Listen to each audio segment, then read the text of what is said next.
Caminho a Cristo. Capítulo 1. O cuidado de Deus. A natureza e a revelação, ambas dão testemunho do amor de Deus. Nosso Pai Celeste é a fonte de vida, de sabedoria e de felicidade. Contemplai as belas e maravilhosas obras da natureza. Considerai a sua admirável adaptação às necessidades e à felicidade, não só do homem, mas de todas as criaturas viventes. O sol e a chuva, que alegram e refrigeram a terra, as colinas, e mares e planícies. Tudo nos fala do amor de quem tudo criou. É Deus quem supre as necessidades cotidianas de todas as suas criaturas, como tão belamente o exprime o salmista nestas palavras. Os olhos de todos esperam em ti, e tu lhes dás o seu mantimento a seu tempo. Abres a mão e satisfazes os desejos de todos os viventes. Salmos 145, versos 15 e 16. Deus criou o homem perfeitamente santo e feliz, e a formosa terra, ao sair das mãos do Criador, não apresentava nenhum vestígio de decadência ou sombra de maldição. Foi a transgressão da lei de Deus, a lei do amor, que trouxe sofrimento e morte. Contudo, mesmo em meio dos sofrimentos que resultam do pecado, revela-se ainda o amor de Deus. Está escrito que Deus amaldiçoou a terra por causa do homem. Gênesis 3, verso 17. Os espinhos e cardos, as dificuldades e provações que tornam a vida cheia de trabalhos e cuidados, foram designados para o seu bem, constituindo no plano de Deus uma parte da escola necessária para seu reerguimento da ruína e degradação que o pecado operou. O mundo, embora caído, não é todo tristeza e miséria. Na própria natureza há mensagens de esperança e conforto. Há flores sobre os cardos, e os espinhos acham-se cobertos de rosas. Deus é amor. 1 João 4, verso 8, está escrito sobre cada botão que desabrocha, sobre cada haste de erva que brota. Os amáveis passarinhos, a encher de música o ar, com seus alegres trinos, as flores de delicados matizes, em sua perfeição, impregnando os ares de perfume, as altaneiras árvores da floresta, com sua luxuriante ramagem de um verde vivo, todos testificam da terna e paternal solicitude de nosso Deus, e de seu desejo de tornar felizes os seus filhos. A palavra de Deus revela o seu caráter. Ele mesmo proclamou seu infinito amor e misericórdia.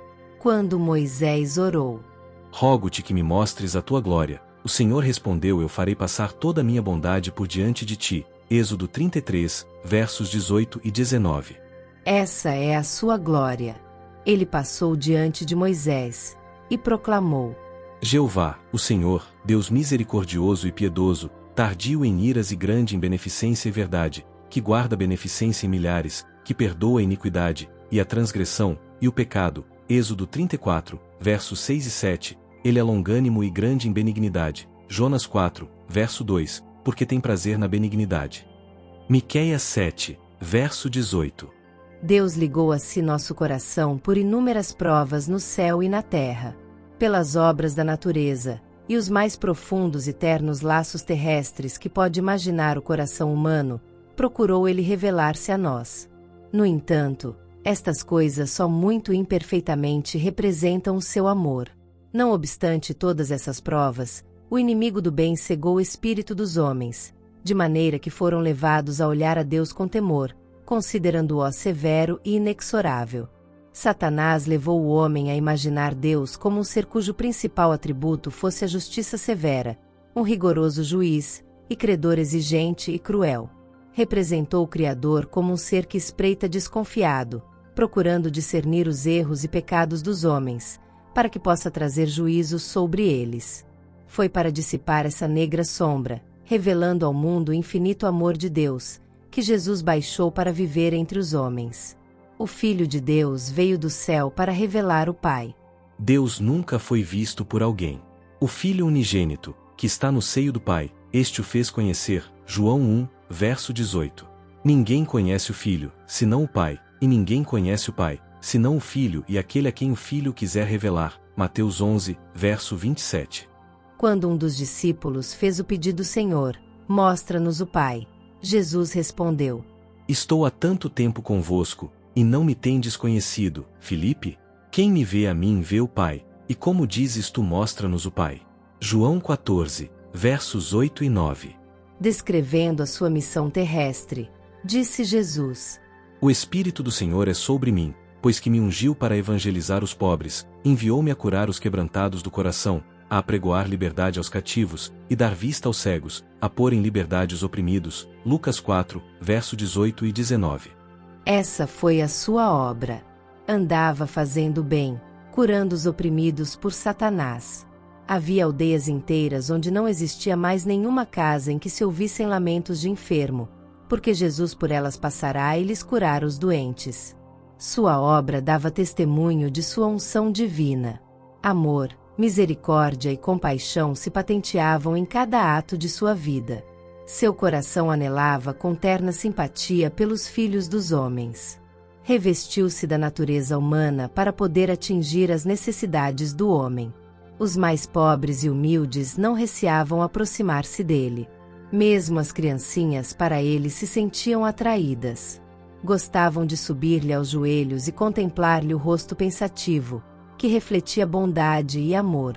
Jesus não suprimia da verdade uma palavra que fosse, mas sempre a proferia com amor. Em seu convívio com o povo exercia o maior tato, dispensando-lhes atenta e bondosa consideração. Não era nunca rude, jamais pronunciava desnecessariamente uma palavra severa, nunca motivava dores desnecessárias a uma alma sensível. Não censurava as fraquezas humanas. Dizia a verdade, mas sempre com amor. Denunciava a hipocrisia, a incredulidade e a injustiça, mas o pranto transparecia em sua voz quando proferia suas fulminantes repreensões. Chorou sobre Jerusalém, a cidade que amava, e que recusava recebê-lo a ele que era o caminho, a verdade e a vida. Haviam-no rejeitado, a ele que era o Salvador, mas olhava-os com ternura e compaixão. Sua vida foi de abnegação e solícito cuidado pelos outros. Toda a alma era preciosa aos seus olhos. Se bem que sempre se conduzisse com divina dignidade, inclinava-se com a mais terna simpatia a cada membro da família de Deus. Via em todos os homens almas caídas, cuja salvação constituía o objeto de sua missão. Tal é o caráter de Cristo, revelado em sua vida. Tal é também o caráter de Deus. É do coração do Pai que as torrentes da compaixão divina, manifestas em Cristo, fluem para os filhos dos homens. Jesus, o terno, compassivo Salvador, era Deus manifestado na carne. 1 Timóteo 3, verso 16. Foi para nos remir que Jesus viveu, sofreu e morreu. Tornou-se um vearão de dores, para que pudéssemos tornar-nos participantes das alegrias eternas. Deus permitiu que seu Filho amado, cheio de graça e verdade, viesse de um mundo de indescritível glória para outro mareado e corrupto pelo pecado e obscurecido pela sombra da morte e da maldição. Consentiu em que ele deixasse seu amoroso seio e a adoração dos anjos, para sofrer a ignomínia, a injúria, a humilhação, o ódio e a morte. O castigo que nos traz a paz estava sobre ele, e, pelas suas pisaduras, fomos sarados. Isaías 53, verso 5. Ei-lo no deserto, no Getsêmani, sobre a cruz. O Imaculado Filho de Deus tomou sobre si o fardo do pecado. Ele, que foram com Deus, sentiu na alma a terrível separação que o pecado causa entre Deus e o homem. Foi o que lhe arrancou dos lábios o brado de angústia. Deus meu, por que me desamparaste? Mateus 27, verso 46. Foi o peso do pecado, a sensação de sua terrível enormidade da separação por ele causada entre Deus e a alma, que quebrantaram o coração do Filho de Deus. Mas este grande sacrifício não foi feito para engendrar no coração do Pai o amor para com o homem, nem para dispô-lo a salvá-lo. Não, não. Deus amou o mundo de tal maneira que deu o seu Filho unigênito. João 3, verso 16. O Pai nos ama, não em virtude da grande propiciação, mas sim proveu a propiciação porque nos ama. Cristo foi o instrumento pelo qual ele pôde entornar sobre o mundo caído seu infinito amor. Deus estava em Cristo reconciliando consigo o mundo, 2 Coríntios 5, verso 19. Sofreu juntamente com seu Filho. Na agonia do Getsêmani, na morte sobre o Calvário, O coração do infinito amor pagou o preço de nossa redenção. Disse Jesus. Por isso, o Pai me ama, porque dou a minha vida para tornar a tomá-la. João 10, verso 17. Isto é, meu Pai tanto vos amou, que mais ainda me ama a mim por dar a minha vida a fim de vos redimir, tornando-me vosso substituto e penhor, entregando minha vida, tomando sobre mim vossas fraquezas e transgressões. Sou muito amado de meu Pai, porque em virtude de meu sacrifício Deus pode ser justo e, ao mesmo tempo, justificador daquele que tem fé em Jesus. Romanos 3, verso 26. Ninguém senão o Filho de Deus poderia efetuar nossa redenção, pois unicamente aquele que estivera no seio do Pai é que o podia revelar. Só Ele, que conhecia a altura e a profundidade do amor de Deus, podia manifestá-lo.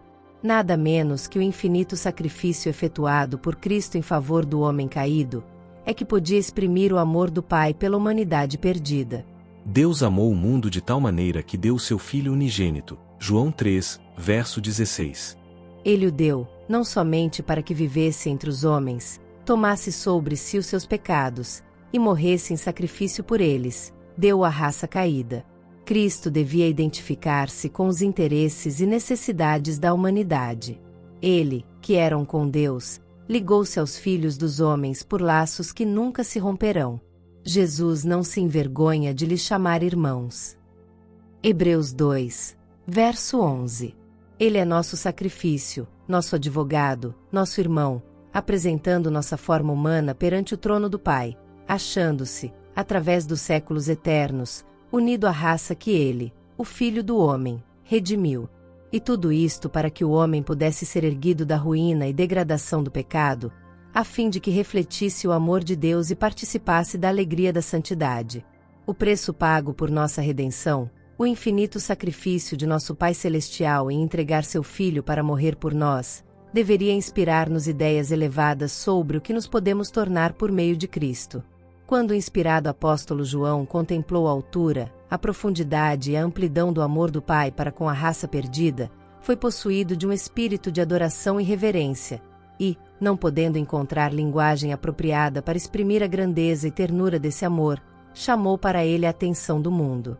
Vede quão grande amor nos tem concedido o Pai que fossemos chamados filhos de Deus. 1 João 3, verso 1. Em que grande valor é tido o homem. Pela transgressão tornam-se os filhos dos homens sujeitos a Satanás. Pela fé no sacrifício expiatório de Cristo, os filhos de Adão podem voltar a ser filhos de Deus. Assumindo a natureza humana, Cristo elevou a humanidade. Os homens caídos são colocados na posição em que, mediante a conexão com Cristo, podem na verdade tornar-se dignos do nome de filhos de Deus. Tal amor é incomparável. Filhos do Celeste Rei. Preciosa promessa. Tema para mais profunda meditação. O inigualável amor de Deus por um mundo que o não amou. Este pensamento exerce um poder subjugante sobre a alma e leva cativo o entendimento à vontade de Deus. Quanto mais estudarmos o caráter divino à luz que vem da cruz, tanto mais veremos a misericórdia, a ternura e o perdão aliados à equidade e à justiça, e tanto mais claro discerniremos as inumeráveis provas de um amor que é infinito, e de uma terna compaixão que sobrepuja o amor anelante de uma mãe para com filho extraviado.